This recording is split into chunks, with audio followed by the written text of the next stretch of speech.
Okay. We're going to skip over now to a bankruptcy question, and obviously this is a question that could be either Chapter 7 or Chapter 13. It says, what is the procedure on how to pay off the trustee? Let me put a little perspective to this. And by the way, it's a great question. I really appreciate it. Something I didn't think about talking about on the show before, so this is a new one.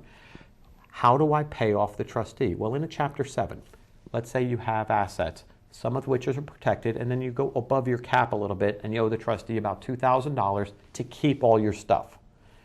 You can pay the trustee one lump sum, or we could set it up so you pay $200 a month for 10 months, whatever your comfort level is.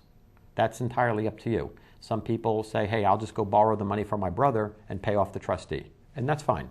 That's one procedure. Another procedure could be setting up payments over time. In a Chapter 13, totally different story.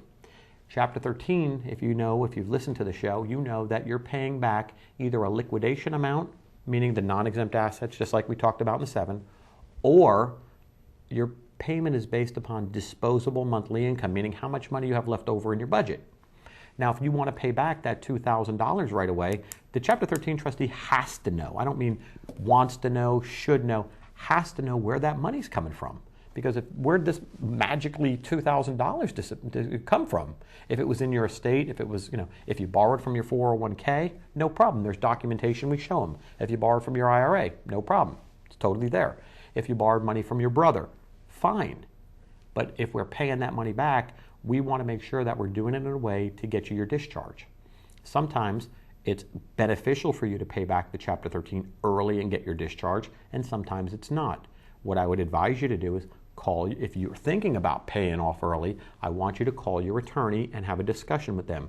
It'll probably take 5 or 10 minutes for you to figure out what the best game plan for you to be. I've had clients in the past call me up and say, Carmen, I want to pay this off. And I'm like, don't even think about it. You want to do this, this, and this first, and that'll be more beneficial to you. But again, that's a conversation you must have with your attorney to really explore the options and see what's best for you. So I'm glad that question came through. Thank you very much.